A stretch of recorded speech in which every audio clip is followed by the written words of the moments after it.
Good afternoon, everyone. My name's Adam Green. I am the host for the afternoon from ATA Engineering.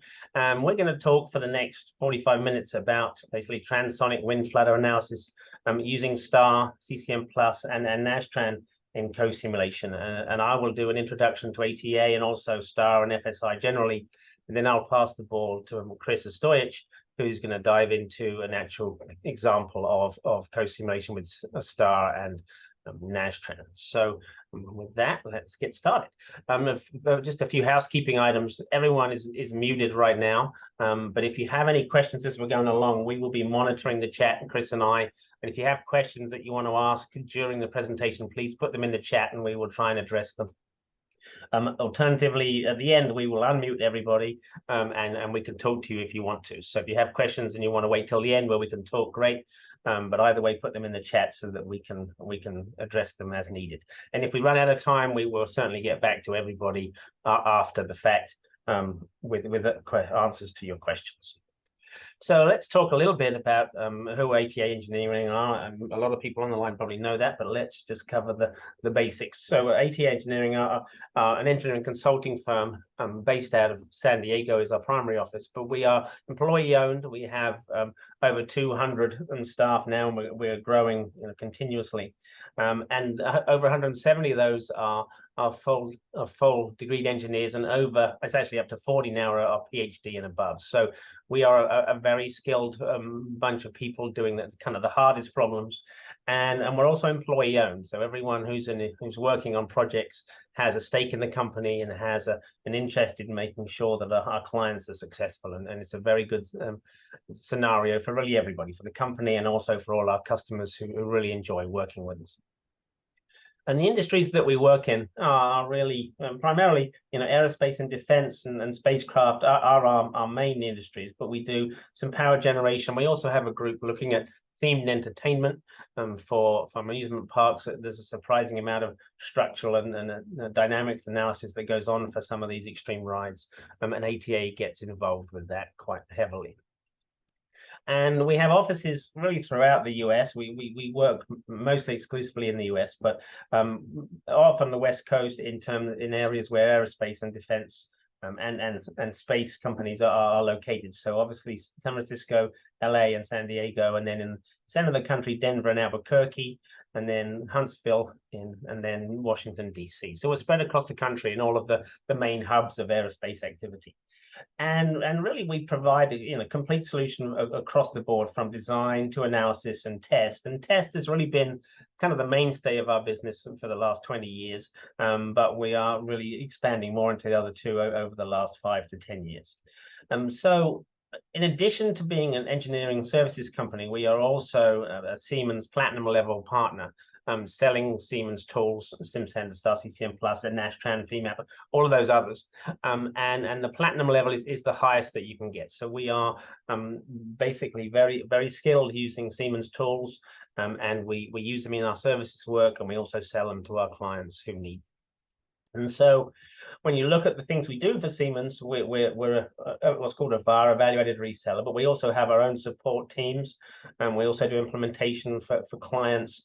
We create a lot of training material, and we are a Siemens preferred training provider for a lot of the Simcenter tools. So you can see that we really work tightly with Siemens, and really, we enjoy using their tools, and they enjoy working with us. And so if you want more info on any of that, including a lot of free resources, just go to ata.com, ata-e.com. There's lots of things regarding Siemens and Simcenter tools out there. And so any extra info you need, just go to the website and then fill in the form there, and we'll reach out to you with more information. And if you want to find me, here are my details. And so that's there if you need it. So I'm going to switch over now to basically a different presentation. Let me just stop this one and really talk a little bit about more detail of STAR-CCM Plus and fluid structure interaction. And all these presentations, by the way, this is being recorded and will be on our ATA YouTube channel afterwards. But also, if anybody wants these presentations, let's say PDFs, and also a lot more detail than I'm going to be showing you today, then we can provide that too. So if you want more info after today, just let us know. So let's talk a little bit about STAR-CCM plus FSI, and really what it is, and really the capabilities of the different levels of FSI that you can do. So, you know, a general industry kind of, you know, positioning slide is, you know, where can you use FSI? And you can really use it everywhere, from, you know, from oil and gas for, you know, vortex-induced vibration, aerospace wing flutter, which Chris will be looking at very soon, to really many of these industries where FSI is relevant to creating, you know, efficient products in that space. And so when we look at doing FSI, the most basic way to do it from a Simcenter point of view is using STAR-CCM plus on its own. It's really it's got all the pieces built in to let you do STAR-CCM, sorry, let you do CFD and FEA within STAR. It's included in all the licensing, so it means that if anyone's got STAR-CCM plus, they can also do FSI using the built-in finite element solver. So if your problem fits the technical scope of what STAR can handle, it's a really good solution. It's, you know, it's accurate, it's robust, it's efficient, all of those things that it shows you there. And also it has really good tools to collaborate with between different tool sets. It can import almost any geometry. It can export pretty much any format you like, including, you know, Nastran and ANSYS, and really any format that you want to get out to use in other tools, STAR can spit out for you. So it's very good at collaborating with other tool sets if you want to mix and match. And so if you look at the basics of that, really within STAR is a partitioned methodology where you've got a Lagrangian frame for your finite element, and you've got an Euler frame for your finite volume, and the two of them can exchange data, you know, within STAR in memory as fast as really, you know, as it can be done. So this is kind of known as partitioned FSI, where we've got the two models built within the same environment. And so this means that you can do a lot of things out of the box with STAR without resorting to co-simulation, but there are some limitations about what it can do. And so, you know, in which case, what can it do? And when one of the things that it can do is map a lot of data between the two partitions, from the finite volume to the finite element partition. And if you look here on the right, you can see this is a glue bottle. You know, it's a CFD model with a finite element model of the skin of the bottle. And if you look at the top, this is the STAR poly mesh, and this is the FE mesh below, and it's mapping data between them very efficiently. So being able to do that is very easy, and it really helps you, you know, keep the two connected, but also, you know, the data on each side is easily available. And then basically you can also, when you look at STAR, for those of you familiar with STAR, you know, the mesh morpher is one of the things that makes STAR fantastic in our book. And there's a lot of ways to do that. One is morphing the mesh itself, and another is the overset mesh motion.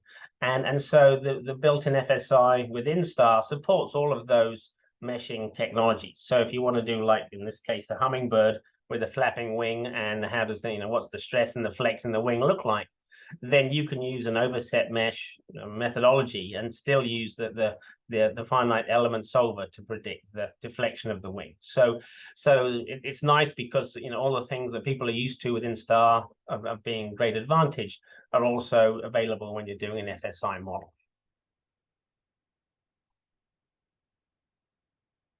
So, and then lastly, you know, if you're doing basically a fairly straightforward thing like this, where really you just need to have some stabilization of the solution. Let's keep it running so we can watch it.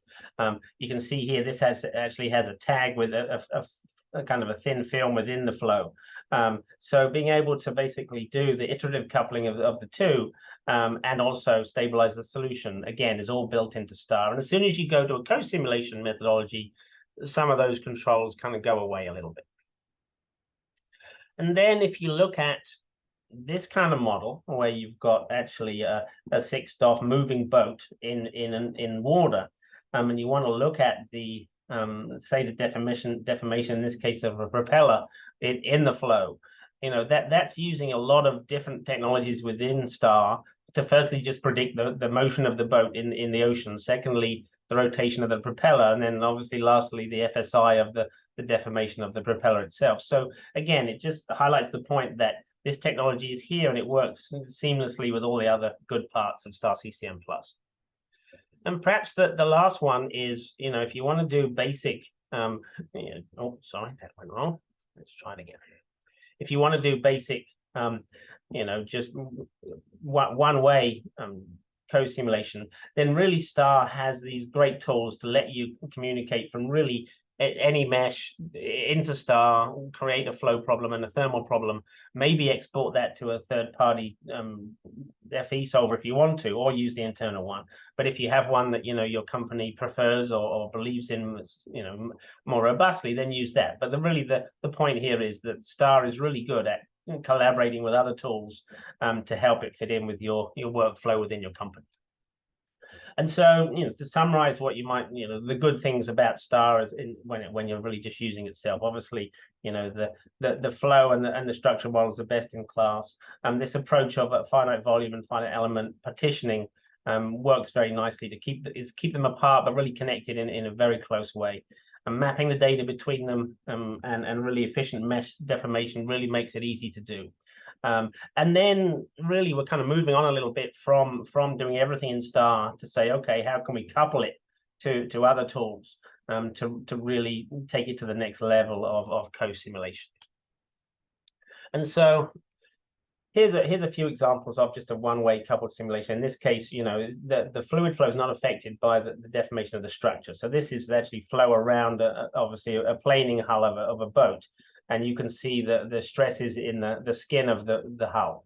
And so this literally, you could run the CFD, export the data, and then do the FE analysis to look at the stress. So it's kind of a one-way coupling that's kind of the simplest way to go.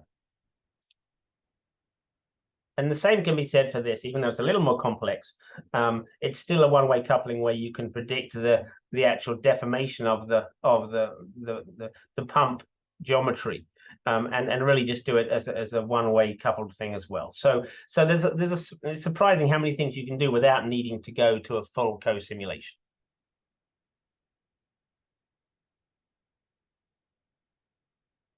And so if you're going to do one-way coupled things, the pros and cons of doing it each way is, obviously this is the cheapest way to do it because you've got low computational costs, but it's only as accurate as the one-way coupled physics kind of gives you. So there are limits, but the nice thing about it is that you can actually, let's say, do a CFD simulation and then use that simulation for multiple scenarios for geometry. And so you can use one simulation from CFD and apply multiple FE models to that if you've got different shapes, geometries, or different thicknesses, things like that. So in terms of if your physics will allow, this is kind of the easiest way to do it. And so a common thing in automotive cycles is heat stress and thermal stress in an exhaust manifold in this case. And you can see you've got both here where the fluid temp and the solid temp are all calculated with STAR, and also probably the stresses are also created in STAR as well. And so when you think about all the pieces that go together in STAR to do that, you've got really what makes STAR great. You've got the physics, and then you've also got the ability to bring in everything. In this case, this was actually brought in from CGNS. If you're familiar with file formats, that's a generic geometry engine that you can bring data in from. But really, just the whole kind of scenario of STAR-CCM+ as a good modeling tool that can collaborate really makes this easier. And so I put this in here. I'm not going to read this because we'd all be bored to death, I think. But nonetheless, it does give us the list of things that STAR can do on the finite element side of things. So refer to this list later, but it really gives you what are the capabilities of STAR if you're staying within the STAR environment only. And so this is just an example of perhaps at the end, the edge of what STAR can achieve. This is basically a diaphragm valve, and the red piece there is rubber, and it's going to flex based on the flow. And as we zoom into it, you can see that STAR is able to deform the mesh in both the flow and the rubber, predicting using the the resistance to motion of the rubber itself. So you can see that the scope that you can do with these kind of things to actually model some pretty complex scenarios. You know, a rubber diaphragm in a valve closing is not a walk in the park. And so if we move on to two-way coupling now, and this is going to be very quick because I'm about to pass the ball to Chris. But if you look at, there's weak two-way coupling for, aeroelasticity. And then if you really want to go to hydroelasticity, ships and other things, then, you can go to strong two-way coupled physics. So in this case, you've got to use really another solver. You can't easily use the solver built into STAR.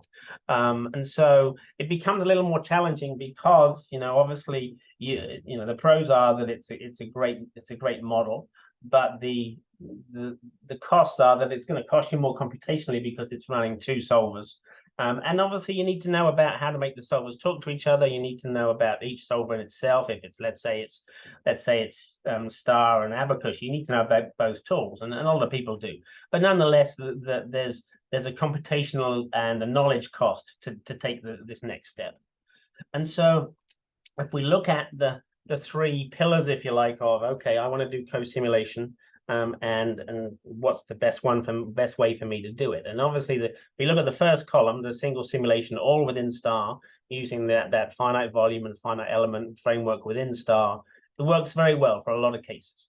And then you step over to co-simulation, where you're running STAR coupled to Simcenter Nastran and Abacus. And again, you need to learn both pieces and be able to put them together, but it certainly works very well. And so really the key thing here to look at is, and Chris is going to dive into this later, but if we look at this coupling line here, we've got implicit for Simcenter, for STAR, but for Nastran it's explicit. And so whereas for Abacus, it's explicit and implicit. And this is basically means that Abacus is generally better for doing really complex problems with co-simulation. And Chris is going to allude to that in his presentation. But with that, I think I will pass it over to him for him to talk a little bit more about the actual test case that we've been discussing so far. So Chris, Thanks, are you ready there? For the introduction and introduction to capabilities of FSI and STAR. So yeah, as Adam alluded to, I'm going to be talking about transonic wing flutter analysis using STAR-CCM plus and Nastran co-simulation. So going to the next slide here. All right, so a little bit of motivation. I think it's obvious why we care about whether or not a wing flutters. I have to admit that I borrowed this video and introduction from one of my colleagues' previous webinars here, but it shows a wing fluttering and then failing catastrophically. The pilot in this case, ejected moments before impact, and I think just suffered whatever minor injuries, but regardless, a plane was lost, and then crashed into some nearby property. This was at an air show. So yeah, this is something that we definitely care about. So yeah, as I mentioned, my colleague, Dr. Anthony Ricciardi, kind of presented an analysis on aircraft flutter using Simcenter 3D and Nastran, and I'll plug that presentation on our YouTube page there. It's really interesting. He is a aeroelasticity expert, and I think I learned a lot watching it. But anyway, he starts out by saying, okay, you can you can think of a system and system stability as like looking at a single degree of freedom system with with displacements that can be expressed with the equation on the upper right there. And this system might have certain eigenmodes with eigenvalues S having a real and imaginary parts. And so depending on the sign of that real part, you can have a stable system where disturbances kind of decrease, a neutrally stable system where disturbances neither grow or decay in time, and then an unstable system where they increase. If the imaginary part is non-zero, then you get oscillation. And so, you have disturbances that increase or decrease or, stay stable, but they also oscillate. In general terms, if there's no oscillation and the disturbance is growing, then that's a static instability. In aeroelasticity, you call it divergence.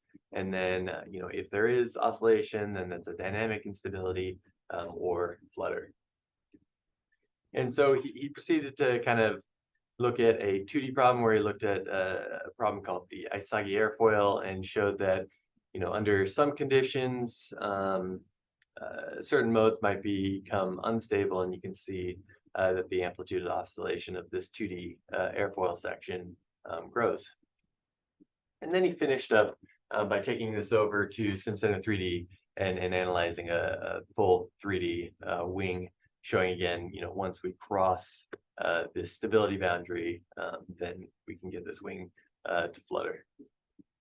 So what I'm going to do in this presentation is show how you can, analyze that same situation. I'm taking this exact same wing in STAR-CCM Plus and Nastran using the co-simulation capabilities here. I guess the difference between what he's done and what I'm doing is that in Simcenter 3D, the aeroelastic forces are provided by, a panel method or something, not a full solution of the Navier-Stokes, or in this case, Rand's equations. So we're kind of taking it one step further in fidelity on the fluid side by solving the full set of equations. Okay. So in a STAR-CCM plus Nastran co-simulation, we're going to set up kind of a fluid domain, kind of shown on the right there, and from that solution, we're going to pass surface tractions over to the structural domain, and given those tractions over the surface, Nastran is going to calculate the structural response and pass back the displacements to STAR-CCM plus, and they just proceed like this as the solution gets integrated in time. In this particular demonstration, I've got my STAR-CCM plus fluid model on the left here, again, using implicit unsteady time advancement, a pretty small grid to make this demo problem easily runnable, 364,000 polyhedral cells with prism layers over the solid surfaces. I'm using the coupled solver to solve the Rand's equations using K omega turbulence closure model, and then treating it as an ideal gas. And you can see that along the kind of far surface, I've just got a symmetry plane there. The free stream is this kind of half sphere where I just specify the Mach number and temperature, pressure, and then you can kind of, if you squint, see the coupled surface there where data is going to be transferred to the structural model. On the right, I'm showing a picture of the Nastran structural model. We're using Nastran solution 401. That's a multi-step nonlinear structural dynamic solver. And we've got a number of components in this structural model. So there's skin with around 8,000 P-shell elements, some spars that you can see there. That's another 900 P-shell elements, and then ribs, which is 1,100 P-shell elements. And we're just calling this material aluminum. So one thing to point out as to why we might want to use Nastran in this simulation, or some dedicated FE solver in a co-simulation rather than just using STAR only, is you can notice that this wing is built by shell elements. You may have noticed in Adam's presentation that STAR only allows you to use 3D continuum elements. So if you were going to build this wing up only using 3D continuum elements, it would be a much larger mesh and may not represent well, you'd have to throw a lot more elements into it to represent accurately the behavior of the wing. I'm going to skip this chart because Adam covered it in his presentation, but again, I just want to point out the differences in the coupling and coupled physics lines that while a star-only simulation and a star abacus co-simulation, allow you to couple the two domains strongly. A co-simulation with Nastran only allows weak coupling. And then I'll dive into that a little bit more. Weak coupling is kind of when data exchange happens once per time step. So it's kind of illustrated by the picture in the middle of the screen there. The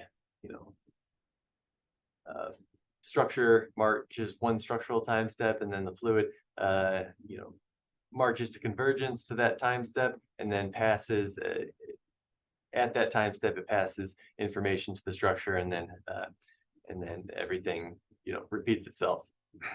Strong coupling, by contrast, occurs where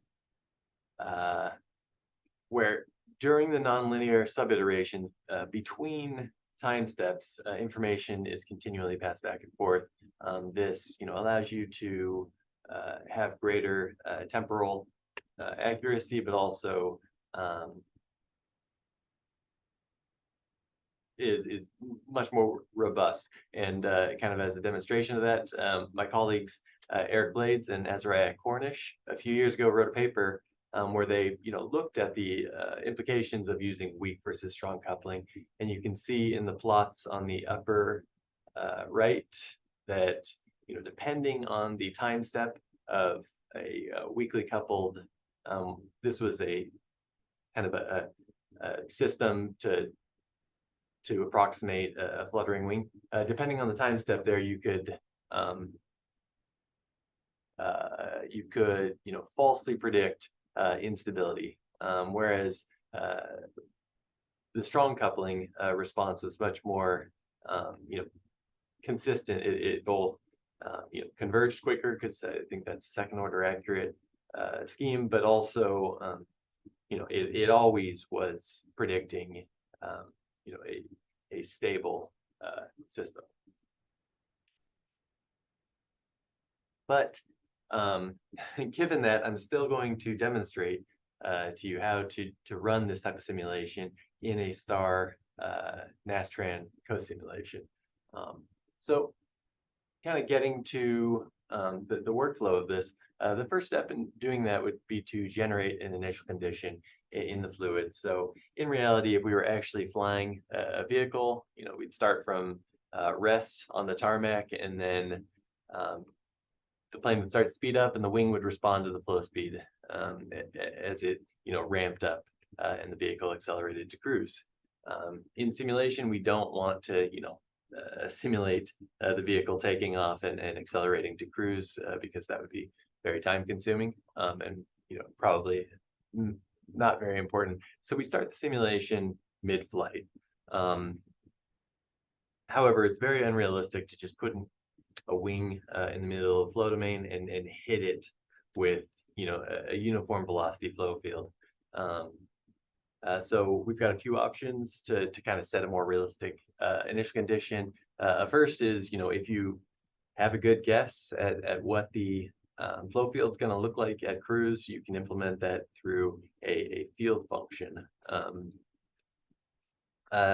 Second, the kind of option that I prefer is generating an accurate flow field in a steady state STAR-CCM plus simulation over rigid wing geometry. And so that's what I've done here.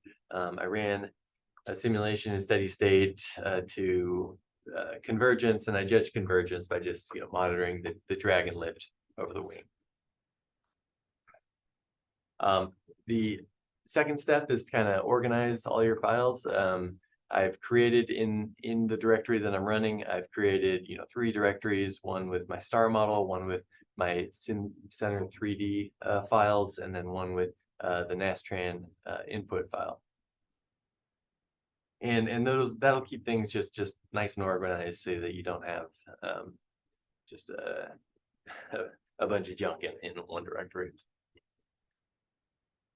The third step is to prepare the finite element model for CoSim. So I'm starting this description, after creation of the finite element model. So now we're preparing it for the co-simulation. You first create a new solution and select the solution 401 Nastran solution, but there's a special flavor of it called solution 401 STAR-CCM co-simulation, and that just enables the communication between the two solvers. You then specify that you want a dynamic solution step within that solution, and then specify your time discretization. In the example I'm showing you, we're using a 1 millisecond time step, and I'm just saying, okay, I want this to end after 5 seconds. So I give it 5 seconds with 5,000 increments. And then finally, I identify the surfaces that are going to be participating in the communication with STAR-CCM Plus by creating a co-simulation region, simulation object. And then step 4, we move over to STAR, and add in the fluid physics continuum, add specific models that are needed for co-simulation with Nastran. We then create a separate external continuum physics model to kind of represent the physics that's happening within Nastran. And then we just tell it, hey, you are to represent Nastran. And then create an additional solid region in the regions area. So the regions area of STAR-CCM Plus is where solutions are held.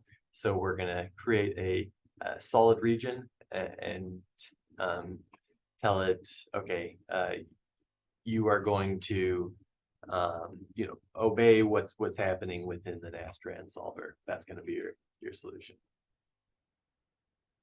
And then step 5, we just continue to make that link between the solvers. So when the co-simulation models were selected, there was an external links node added to the simulation tree. So this specifies the connection to the Nastran model, and you have to make a number of selections to make the solver communicate the way you want to, specifically specifying that the outgoing fluid solution values that are going to be sent to Nastran are going to be pressure and wall shear, while the incoming field will be displacement.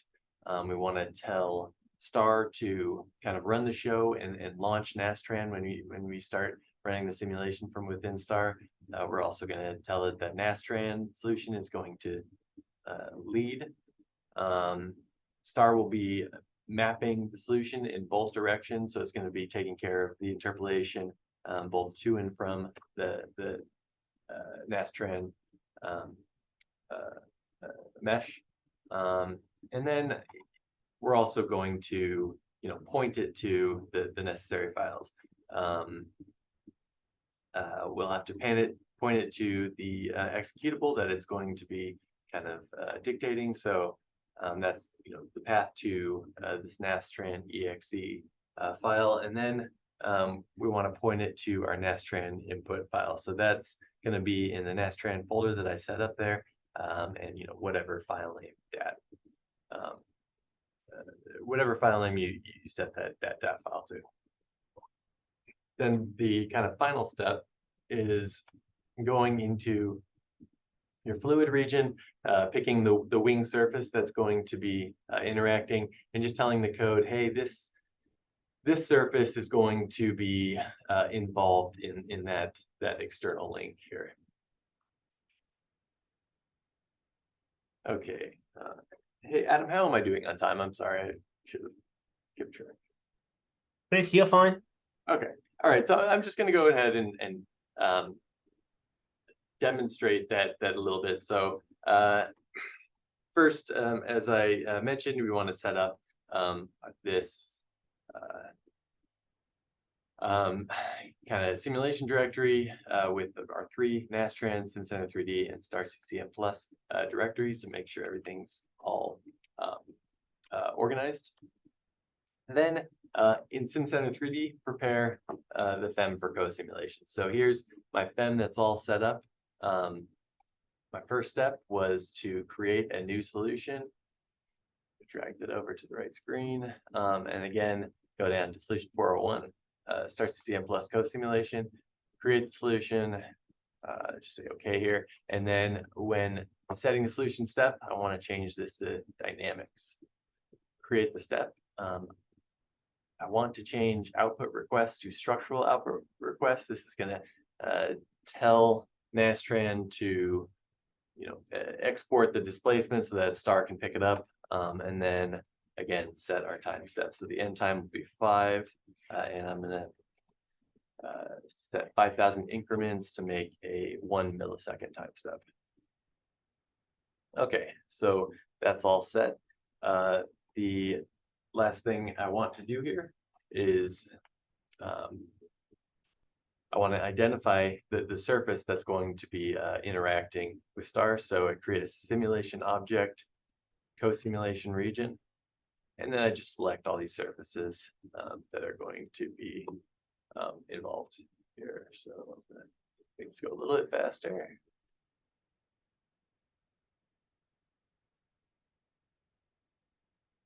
That bottom side also.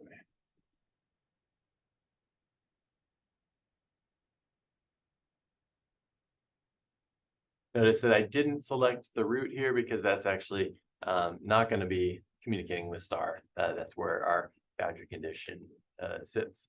So there was this constraint condition here. That's the boundary condition. I'm just fixing that at the root. I want to add that to my active solution step. So now this is all set to be used in the co-simulation. The final step is just to say solve.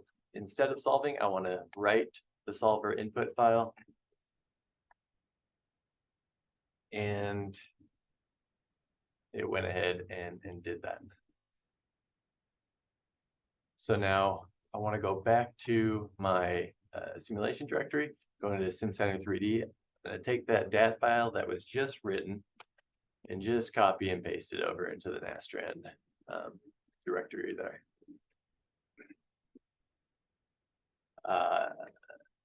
Next, we go over into STAR. I'll just, I already demonstrated this, but to remind you, I ran that steady simulation and got, this simulation field here.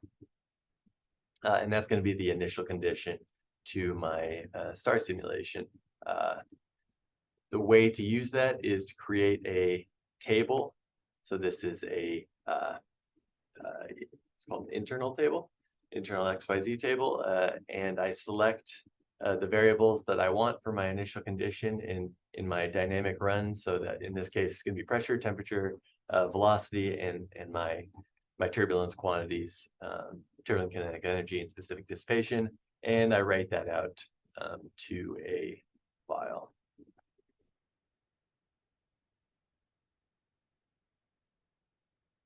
Yeah, so it's already there. I won't waste time writing it out. Okay, and so now I'm going to go over to my dynamic STAR-CCM plus simulation file here, and you can see I've got my symmetry plane here, my wing, and I'm going to make those changes to make this ready for co-simulation. So again, I've got my fluid physics. This is set up for a fluid only unsteady simulation.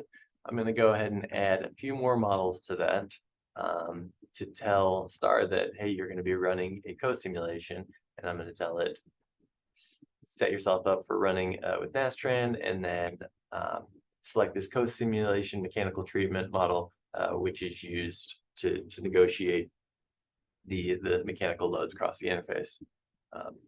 So the fluid continuous setup, again, I need to create a new physics continuum to represent what's happening in Nastran. This is an external continuum, and I want to tell it this is going to be a Simcenter Nastran continuum. You can see that I've got this auto select recommended models checked here. So it selects, you know, a bunch of models that are required as I go through and make my choices. The next thing I needed to do is define a structural region. So I'm going to call this Nastran so I don't get confused. The next thing I need to do is create my Nastran or structural region. So I just say new region. I point that to the Nastran physics and I tell it solid region. And that's all I have to do. This is kind of like just a container that I'm setting up to hold the structural solution. Again, when I added the co-simulation models, it created this external link. And from here, I need to make a few different changes. But first, I need to go into my flow domain boundaries, select the two boundaries that are going to be communicating with Nastran, and just, again, tell STAR, hey, these are communicating with Nastran, please include them in the link. So in this link 1 zones spot, I just define which fields I want to export and which fields I want to import. That's done. In conditions, I want to tell it, please launch Nastran when I start the STAR simulation. I also want to tell it to lag Nastran. Oops. It's going to map in both directions. And then in this case, I want to point it to my Nastran executable. So in that case, you would just hit this ellipsis, and then I would navigate to where my Nastran executable is. And I should have had this saved. Apologize.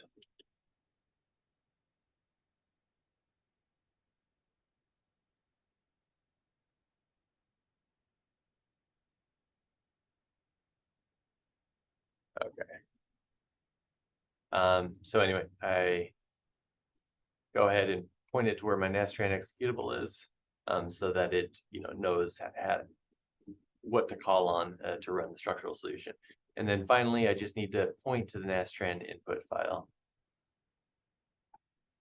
And I'm going to go to that Nastran directory where I put my Nastran input file in and just say open. Okay.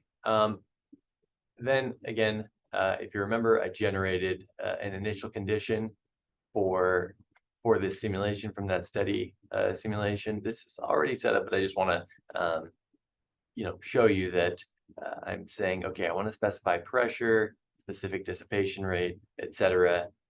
Via tables, and I'm pointing to this table IC1, which I already imported from that table that I exported from the steady state solution.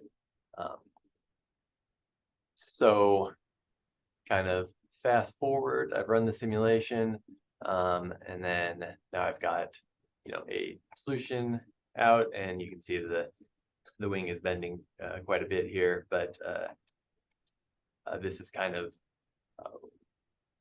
the end of that run. And I've got some plots here showing that, in fact, the wing was oscillating, and oops, and I was monitoring drag and lift as that happened. So going back to my presentation. Right, I ran this simulation at conditions that Anthony had previously determined the wing would be unstable during. If you look closely at them, they're not really realistic parameters, but they were contrived just for this demonstration to get some motion. I also set up some monitors to monitor the wingtip displacement as kind of indicator of whether or not the displacement and its disturbance to that displacement would grow or decay, indicating stability, and then some other visualizations to look at Mach number, pressure, etc. And so as you can see, the wingtip oscillates and its amplitude grows over time. You can see that in this XY plot at the top, and then also in the video of the Mach number and pressure in the bottom there. One thing that I think is neat to look at is how the pressure and the position of that transonic shock kind of moves over the fluttering wing. So obviously this displacement just keeps growing, and this wing's gonna break in real life. So some other things to kind of point out is STAR has a lot of capabilities. It's got a very strong mesher which generates high quality computational grids with minimal user input, and then a mesh morpher that can take these very high amplitude wing oscillations and move the mesh so that to avoid negative cells and stuff like that, or negative volume cells. Bottom here, I'm showing some of the post-processing capabilities here. I'm, in this case, visualizing vorticity generation using what's called a volume resampling, so you can look at volume data and assign some translucency to it. And that's one of many ways that you can really interrogate your solution and get new insights from it. And then kind of the bottom middle here, I'm just showing how the lift coefficient varies over the span of this very highly deformed wing. So just to summarize, I've shown you how STAR and Nastran can operate in a co-simulation to predict FSI between a fluid and nonlinear structure model.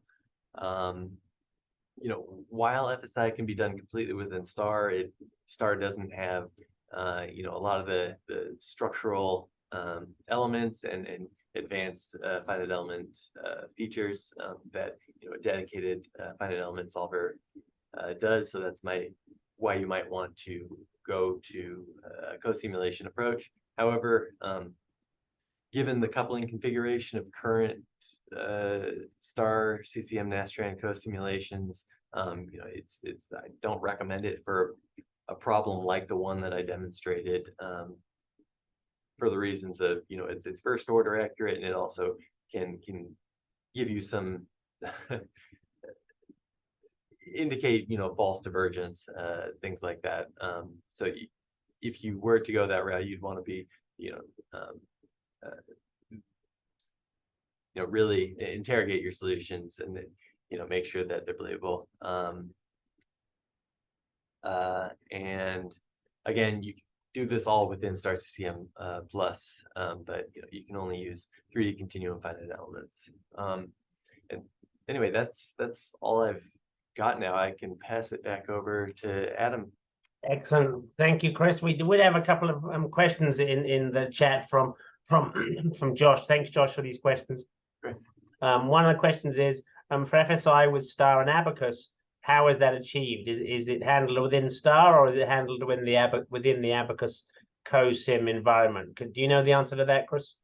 Yeah, I've run one before. It's within the STAR co-sim environment. So it's basically similar to what you just showed, really just substituting Abacus for Nastran. Yeah, and it was a while ago when I did run this, but yeah, I recall it being a very similar setup where all of the when I was running the simulation, it was driven by STAR and really just called the Abacus executable. Okay. I think Josh, if you're okay, can I can unmute you and you can talk to Chris directly and all of us about your question. So another question from Josh is for this Nastran STAR CoSim, did you compare it to a Zona Z-Tran Flutter solution? I think the answer is we didn't do that. But Josh, if you want to kind of give us a little more detail to your question, we'd be happy to kind of answer that. If I can figure out how to ask to unmute. I think you need to unmute yourself. Ah, you don't have a mic on the computer. No worries. So Chris, did you can you tackle the Zona one, or did you already? I didn't hear. No, yeah, definitely didn't compare it to Zona Z-Tran Flutter solution. If this was that would be something that I would like to do if this was like an actual project that I was doing for a customer or something like this. But this was more just a demonstration on the workflow. But there is a comparison with the previous Simcenter 3D kind of Flutter analysis that my coworker did, but yeah, didn't look at it through Zona Z-Tran. But I think, Chris, the general consensus from this was that if you really want to do the best simulation on Flutter analysis, including going into more cycles of the Flutter, then really co-simulating with Abacus gives you all the pieces that you need to be able to do it most completely. So yes, we've shown you with Nastran, but ultimately Abacus would be a better solution. Right, yeah. All right. Well, I think that's the end of the questions. Anyone else got any more questions before we wrap up? We're nearly at the top of the hour. Thank you, everyone, for joining us. This webinar has been recorded and it will be put on our YouTube channel for ATA and also on the website. So basically, if you want to go and view it there, you can do, and really we appreciate you joining us this afternoon. And one of the things we said in the invite too is that if anybody wants to try this on their own systems, when we look at the panel members, I think there might be some STAR users there already. If you want to try this, all of these data sets that Chris has created are public domain that we could share, and if you needed a trial of say STAR or Nastran, we could also set that up. So if any of you out there want to try this, let us know, and we can get you all the pieces to actually do it yourself. So with that, we'll wrap up. Thank you very much, everyone, and thank you for joining us. Have a good afternoon. Bye-bye.